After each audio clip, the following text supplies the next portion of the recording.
Welcome to Xylem learning. Akhil നമസ്താണ്. അപ്പം നാളെയാണ് നമ്മുടെ എക്കണോമിക്സ് ക്രിസ്മസ് എക്സാം വരുന്നത്. അപ്പോൾ എല്ലാവരും അതിന്റെ പ്രിപ്പറേഷനിലായിരിക്കും. അപ്പോൾ ആ പ്രിപ്പറേഷൻ ഒന്നുകൂടി ഈസി ആക്കാൻ വേണ്ടിയിട്ടാണ് മിസ് വന്നിട്ടുള്ളത്.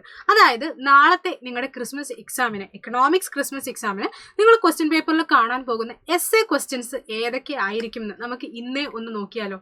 അങ്ങനെയാണെങ്കിൽ ആ ചോദ്യങ്ങളുടെ ഉത്തരങ്ങൾ നിങ്ങൾക്ക് വൃത്തിയായിട്ട് പഠിച്ചു വെക്കാമല്ലോ. അപ്പോൾ നമുക്ക് ആ ക്വസ്റ്റ്യൻസ് ഏതൊക്കെയാണ് എന്നുള്ളത് ഒന്ന് ഡിസ്കസ് ചെയ്യാം. ഫസ്റ്റ് തന്നെ നമ്മുടെ തിയറി ഓഫ് കൺസ്യൂമർ ബിഹേവിയർ എന്നുള്ള ചാപ്റ്ററിൽ നിന്നും ബഡ്ജറ്റ് ലൈൻ റിലേറ്റഡ് ആയിട്ട് ഈ രീതിയിൽ ഒരു ചോദ്യം ചോദിക്കാനുള്ള സാധ്യതയുണ്ട് 8 മാർക്കിന്. കാരണം വെയിറ്റേജ് കൂടുതലുള്ള ചാപ്റ്റർ ആണ്. അപ്പോൾ ആ ചാപ്റ്ററിൽ നിന്ന് 8 മാർക്കിന്റെ ക്വസ്റ്റ്യൻ വരാനുള്ള പോസിബിലിറ്റി ഉണ്ട്. അത് ബഡ്ജറ്റ് ലൈൻ റിലേറ്റഡ് ആയിട്ടാണെന്നുണ്ടെങ്കിൽ ഇങ്ങനെ ഈ രീതിയിൽ അല്ലെങ്കിൽ ഈ മോഡലുള്ള ഒരു ക്വസ്റ്റ്യൻ ആയിരിക്കും നിങ്ങൾക്ക് ചോദിക്കാൻ സാധ്യതയുള്ളത്. ഇപ്പൊ ഈ ഒരു ചോദ്യത്തിൽ നമുക്ക് എന്തായാലും ബഡ്ജറ്റ് ലൈൻ റിലേറ്റഡ് ആയിട്ടുള്ള ക്വസ്റ്റ്യനിൽ നിങ്ങൾക്ക് M തരും, P1 തരും, P2 തരും. അപ്പോൾ അത് ഫ്രെയിം ചെയ്തിട്ട് വേണം നിങ്ങൾ ബാക്കിയുള്ള ചെയ്യാനായിട്ട്. ഇപ്പോൾ ഇവിടെ calculate the maximum quantity of X and Y the consumer can buy with given income. അതായത് മാക്സിമം ക്വാണ്ടിറ്റി ഓഫ് എക്സും വൈയും എത്രയായിരിക്കും പർച്ചേസ് ചെയ്യാൻ പറ്റുക എന്നാണ് ചോദിക്കുന്നത്. അതായത് വൈ 0 ആണെങ്കിൽ എക്സ് എത്ര വാങ്ങും, എക്സ് 0 ആണെങ്കിൽ വൈ എത്ര വാങ്ങും എന്നുള്ളതാണ്. അതാണ് നമ്മുടെ ഹൊറിസോണ്ടൽ ഇന്റർസെപ്റ്റും വെർട്ടിക്കൽ ഇന്റർസെപ്റ്റും നമുക്കറിയാം. അപ്പോൾ അതാണ് ഇവിടെ കണ്ടുപിടിക്കേണ്ടത് M/P1. അപ്പം 30 എക്സ് ആയിരിക്കും വാങ്ങാൻ പറ്റുക, 30 യൂണിറ്റ് എക്സ് ആയിരിക്കും, 60 യൂണിറ്റ് വൈ ആയിരിക്കും വാങ്ങാൻ പറ്റുക എന്നുള്ളതാണ് ഇതിന്റെ ആൻസർ.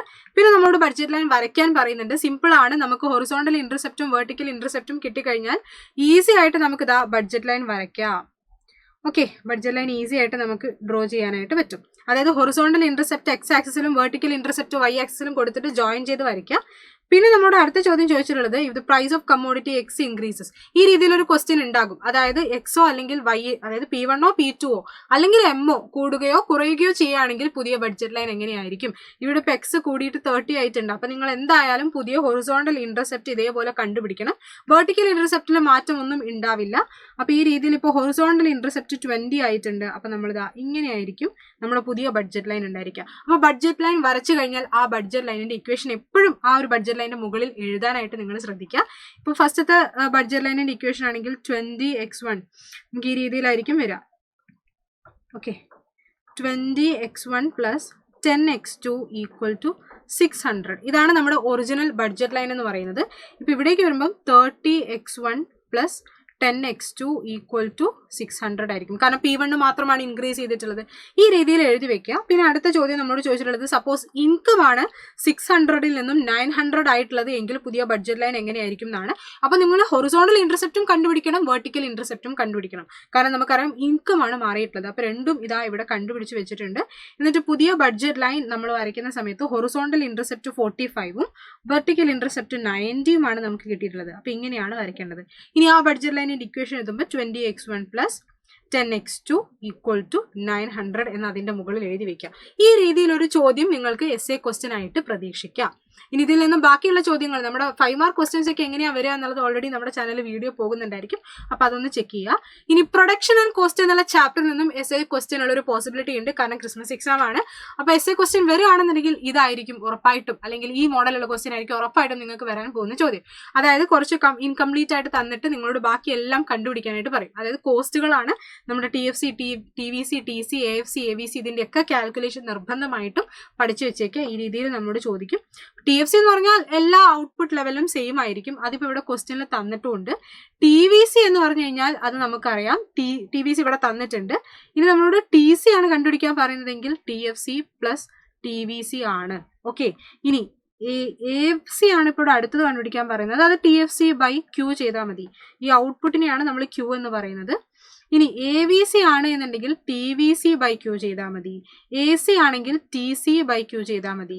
MC ആണെന്നുണ്ടെങ്കിൽ ഒരു TCയിൽ നിന്ന് തൊട്ട് മുന്നേ ഉള്ള TC നിങ്ങൾ എന്ത് ചെയ്താൽ മതി, മൈനസ് ചെയ്ത് കൊടുത്താൽ മതി.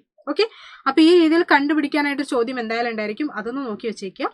പിന്നെ നമ്മുടെ theory of the firm under perfect competition എന്നുള്ള ചാപ്റ്ററിൽ നിന്നും സ്ഥിരമായിട്ട് ചോദിക്കുന്ന എസ്എ ക്വസ്റ്റ്യൻ ആണ് പ്രോഫിറ്റ് മാക്സിമൈസേഷന്റെ കണ്ടീഷൻസ്. അതിന്റെ ഡയഗ്രവും വളരെ ഇമ്പോർട്ടന്റ് ആണ്. അപ്പോൾ ഇവിടെ ഷോർട്ട് റണ്ണിലെ കണ്ടീഷൻസ് ആണ് ചോദിച്ചിട്ടുള്ളത്. നമുക്കറിയാം ഷോർട്ട് റണ്ണിലെ first condition P must be equal to MC ആയിരിക്കണം. പിന്നെ അതുപോലെ തന്നെ MC നോൺ ഡിക്രീസിങ് ആയിരിക്കണം. അതുപോലെ തന്നെ MCMR കട്ട് ചെയ്യേണ്ടത് അടിയിൽ കൂടെ വന്നിട്ടായിരിക്കണം. ഇനി മൂന്നാമത്തെ കണ്ടീഷൻ എന്ന് പറയുന്നത് പ്രൈസ് എപ്പോഴും AVCയേക്കാൾ കൂടുതലോ അല്ലെങ്കിൽ AVCക്ക് ഈക്വലോ ആയിരിക്കണം. ഇത് തന്നെ ലോങ് റണ്ണിലേക്ക് വരുന്ന സമയത്ത് ഫസ്റ്റ് 2 കണ്ടീഷൻസ് സെയിം ആണ്. മൂന്നാമത്തെ condition price should be greater than or equal to LRAC ആകും എന്ന് മാത്രമേ ഉള്ളൂ കേട്ടോ. അപ്പൊ അതൊന്ന് നോക്കി വെച്ചേക്കാം. ഇനി ഡയഗ്രാം വരയ്ക്കുന്ന സമയത്ത് ഷോർട്ട് റണ്ണിലാണെങ്കിൽ ഫസ്റ്റ് P എന്നുള്ള ലൈൻ നിങ്ങൾ വരയ്ക്കുക. പിന്നെ നമ്മൾ പ്രൊഡക്ഷൻ ആൻഡ് കോസ്റ്റിൽ പഠിച്ചിട്ടുള്ളത് പോലെ തന്നെ SAC വരയ്ക്കുക, AVC വരയ്ക്കുക. അതിനെ രണ്ടിനെയും ഏറ്റവും മിനിമം പോയിന്റിലൂടെ കട്ട് ചെയ്ത് പോകുന്ന രീതിയിൽ SMCയും വരയ്ക്കാം. അപ്പൊ MCയും Pയും ഈക്വൽ ആകുന്ന ഈ ഒരു പോയിന്റ് ആയിരിക്കും നമ്മുടെ പ്രോഫിറ്റ് മാക്സിമൈസേഷൻ പോയിന്റ്. ഈ ഒരു ഏരിയ ആയിരിക്കും നമ്മുടെ പ്രോഫിറ്റ് ഏരിയ എന്ന് പറയുന്നത്. അപ്പൊ ഈ ഡയഗ്രാം എന്തായാലും പഠിച്ചു വെച്ചേക്കാം. പിന്നെ നമ്മളോട് ചോദിക്കുന്നത് മാർക്കറ്റ് എക്വിലിബ്രിയത്തിൽ നിന്നും ചോദിക്കാൻ സാധ്യതയുള്ള ഒരു ചോദ്യമാണ് പ്രൈസ് സീലിംഗും പ്രൈസ് ഫ്ലോറും. അതെന്തായാലും നമുക്ക് 8 മാർക്കിന് ചോദിക്കാൻ പോസിബിലിറ്റി ഉള്ള ഒരു ക്വസ്റ്റ്യൻ ആണ്. അപ്പൊ പ്രൈസ് സീലിംഗിന്റെ ഡയഗ്രാം പഠിച്ചു വെക്കുക, അതിന്റെ എക്സ്പ്ലനേഷൻ എഴുതാനായിട്ട് പഠിച്ചു വെക്കുക. നമുക്കറിയാം കൺസ്യൂമേഴ്സിനെ പ്രൊട്ടക്ട് ചെയ്യാൻ വേണ്ടിയിട്ടാണ് പ്രൈസ് സീലിംഗ്. അതുപോലെ തന്നെ അതിന്റെ അഡ്വേഴ്സ് ഇഫക്ട്സ് പഠിച്ചു വെച്ചേക്കുക. പ്രൈസ് ഫ്ലോറിന്റെയും ഡയഗ്രാം, പ്രൈസ് ഫ്ലോർ എപ്പോഴും ഇക്വിലിബ്രിയം പ്രൈസിന്റെ മുകളിലായിരിക്കും, അത് പ്രൊഡ്യൂസേഴ്സിനെ പ്രൊട്ടക്ട് ചെയ്യാൻ വേണ്ടിയിട്ടാണ്. അപ്പൊ അതിന്റെ എക്സ്പ്ലനേഷൻ കൂടി പഠിച്ചു വെച്ചേക്കാം കേട്ടോ. ഇനി അടുത്തത് പിന്നെ നമ്മുടെ നാഷണൽ ഇൻകം അക്കൗണ്ടിങ് എന്നുള്ള ചാപ്റ്ററിൽ നിന്നായിരിക്കും 8 മാർക്കിന്റെ ക്വസ്റ്റ്യൻ വരാനുള്ള ഒരു പോസിബിലിറ്റി ഉള്ളത്. ആ ചോദ്യം എന്ന് പറയുന്നത് എന്തായാലും മെഷേഴ്സ് ഓഫ് നാഷണൽ ഇൻകം അല്ലെങ്കിൽ GDP കണ്ടുപിടിക്കാനുള്ള മെത്തേഡ്സുമായി ബന്ധപ്പെട്ട ചോദ്യമായിരിക്കും ഉറപ്പായിട്ടും നിങ്ങൾക്ക് 8 മാർക്കിന് വരാൻ പോകുന്നത്. അപ്പൊ അവിടെ പ്രോബ്ലം അല്ലെങ്കിൽ അതിന്റെ കാൽക്കുലേഷൻ മാത്രം നിങ്ങൾ പഠിച്ചാൽ പോരാ, എന്തായാലും അതിന്റെ തിയറി കൂടി പഠിക്കണം. കാരണം അതാണ് സ്ഥിരമായിട്ട് നമുക്ക് 8 മാർക്കിന് വരാറുള്ള ഒരു ചോദ്യം. തിയറി എന്ന് പറയുമ്പോൾ പ്രൊഡക്റ്റ് മെത്തേഡ് ആയിക്കോട്ടെ, എക്സ്പെൻഡിച്ചർ മെത്തേഡ് ആയിക്കോട്ടെ, ഇൻകം മെത്തേഡ് ആയിക്കോട്ടെ, ഈ 3 മെത്തേഡിലും എങ്ങനെയാണ് നിങ്ങൾ GDP കണ്ടുപിടിക്കുക എന്നുള്ളത്, അതിന്റെ പ്രോസസ്സ് സ്റ്റെപ്പ് ബൈ സ്റ്റെപ്പ് ആയിട്ടുള്ള കാര്യങ്ങൾ തിയറി നിങ്ങൾ എന്തായാലും പഠിച്ചു വയ്ക്കുക. പ്രൊഡക്റ്റ് മെത്തേഡിൽ നമുക്കറിയാം ഓരോ ഫേമിന്റെയും GVA അല്ലെ, അത് ടോട്ടൽ ചെയ്തിട്ടാണ് GDP കണ്ടുപിടിക്കുന്നത്. ഔട്ട്പുട്ട് സൈഡിലാണ് അതിന്റെ കാൽക്കുലേഷൻ വരുന്നത്. എക്സ്പെൻഡിച്ചർ മെത്തേഡിലാണെങ്കിൽ ഈ ഡൊമസ്റ്റിക് പ്രോഡക്ട്സിന്റെ മേലെയുള്ള ഓരോ സെക്ടേഴ്സിന്റെയും സ്പെൻഡിങ് ടോട്ടൽ ചെയ്തിട്ടാണ് നമ്മൾ കണ്ടുപിടിക്കുന്നത്. C+I+D+X-M. ദെൻ ഇൻകം മെത്തേഡിലാണെങ്കിൽ നമ്മുടെ ഫാക്ടേഴ്സ് ഓഫ് പ്രൊഡക്ഷന് കിട്ടുന്ന റിവാർഡ് ടോട്ടൽ ചെയ്തിട്ടാണ് ഇവിടെ GDP കണ്ടുപിടിക്കുന്നത്. R+ അല്ലെങ്കിൽ rent plus wages plus interest plus profit എന്നുള്ളതാണ്. അപ്പൊ അതിന്റെ തിയറി മസ്റ്റ് ആയിട്ട് മക്കൾ എല്ലാവരും പഠിച്ചു വെച്ചേക്കുക, കാരണം അത് 8 മാർക്കിന് ചോദിക്കാനുള്ള സാധ്യതയുണ്ട്. പിന്നെ ഈ ക്വസ്റ്റ്യനിൽ നമ്മളോട് NNP-FC കണ്ടുപിടിക്കാനായിട്ട് പറയുന്നുണ്ട്. ഇവിടെ വാല്യൂ ഓഫ് ഔട്ട്പുട്ടും ഇന്റർമീഡിയറ്റ് കൺസംഷനും ആണ് തന്നത്. അപ്പൊ തന്നെ നമുക്കറിയാം അത് പ്രൊഡക്റ്റ് മെത്തേഡ് ആണ് എന്നുള്ളത്. അങ്ങനെ ഈ 3 മെത്തേഡിലും നമ്മൾ കണ്ടുപിടിക്കുന്നത് ഉറപ്പായിട്ടും GDP MP ആയിരിക്കും. പിന്നെ അതിൽ നിന്നും NNP-FCയിലേക്ക് നമ്മൾ എത്തുകയാണ്. ഫസ്റ്റ് ആദ്യം തന്നെ മനസ്സിലാക്കണം, അറ്റ് എ ടൈം നമുക്ക് ഒരു ലെറ്ററിനെ മാത്രമേ ചേഞ്ച് ചെയ്യാൻ പറ്റുള്ളൂ. സോ GDP-MP ആദ്യം NDP-MP ആക്കാം, അതിന് ഡിപ്രിസിയേഷൻ മൈനസ് ചെയ്യാം. പിന്നെ NDP-MPയെ NNP-MP ആക്കാം, അതായത് ഡൊമസ്റ്റിക്കിനെ നാഷണൽ ആക്കാൻ NFIയെ ആഡ് ചെയ്യണം. പിന്നെ അതുപോലെ തന്നെ MP-നെ FC ആക്കാൻ വേണ്ടി NIT മൈനസ് ചെയ്യണം. അതൊക്കെ പഠിച്ചു വെച്ചേക്കുക. ആ രീതിയിൽ ക്വസ്റ്റ്യൻ എന്തായാലും നമുക്ക് കാൽക്കുലേഷൻ സൈഡ് വരുന്നുണ്ട്, അത് 5 മാർക്കിനും വരും. ആ രീതിയിലുള്ള ക്വസ്റ്റ്യൻസ് ഒക്കെ എങ്ങനെയാണെന്ന് ഷോർട്ടസ്റ്റ് ക്വസ്റ്റ്യൻസ് ഡിസ്കസ് ചെയ്യുന്ന വീഡിയോ ഉടൻ വരുന്നുണ്ട്. അപ്പൊ ആ വീഡിയോയിൽ എന്തായാലും ഡിസ്കസ് ചെയ്യുന്നുണ്ടായിരിക്കും കേട്ടോ.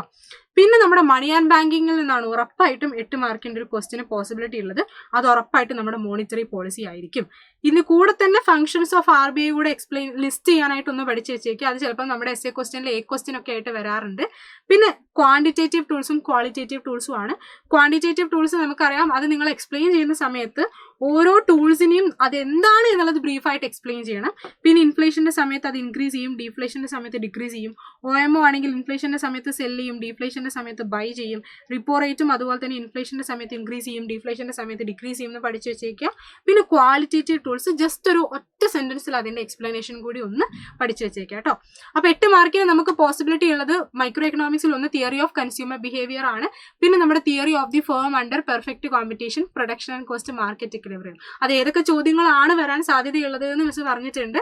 പിന്നെ മാക്രോയിലാണെങ്കിൽ നാഷണൽ ഇൻകവും അതുപോലെ തന്നെ നമ്മുടെ മണി ആൻഡ് ബാങ്കിങ്ങുമാണ് 8 മാർക്കിന്റെ ചോദ്യങ്ങൾ വരാനുള്ള പോസിബിലിറ്റി ഉള്ളത്. അപ്പൊ ഈ ചോദ്യങ്ങൾ ഉറപ്പാണ്. ഇതിലേതെങ്കിലും ക്വസ്റ്റ്യൻ ഉറപ്പായിട്ടും നിങ്ങളുടെ എക്സാമിന് നിങ്ങൾക്ക് essay ആയിട്ട് വരുന്നുണ്ടായിരിക്കും. ഷോർട്ട് essay ക്വസ്റ്റ്യൻസ് നമ്മൾ ഡിസ്കസ് ചെയ്യുന്നുണ്ട്. അപ്പൊ ആ വീഡിയോ കൂടി ഒന്ന് എടുത്ത് വെച്ച് കാണാം. അപ്പൊ പഠിക്കുന്ന സമയത്ത് ഈ ചോദ്യങ്ങൾ കൂടെ നിങ്ങൾ പഠനത്തിൽ ഒന്ന് ഉൾപ്പെടുത്തുക കേട്ടോ. അപ്പൊ എല്ലാവർക്കും ഓൾ ദി ബെസ്റ്റ്. ഇതിനെക്കുറിച്ച് കൂടുതലായിട്ട്, അതായത് ഈ ക്വസ്റ്റ്യൻസിന്റെ ആൻസേഴ്സും ഇതിലും കൂടുതൽ ക്വസ്റ്റ്യൻസ് ഒക്കെ ഡിസ്കസ് ചെയ്യാൻ വേണ്ടിയിട്ട് ഇന്ന് വൈകുന്നേരം 7 മണിക്ക് നമ്മൾ മാരത്തോണിൽ വരുന്നുണ്ട്. അപ്പൊ എല്ലാവരും ആ ലൈവിനകത്ത് ജോയിൻ ചെയ്യുക. നമുക്ക് കൂടുതൽ പഠിക്കാം. അപ്പൊ എല്ലാവർക്കും ഓൾ ദി ബെസ്റ്റ്.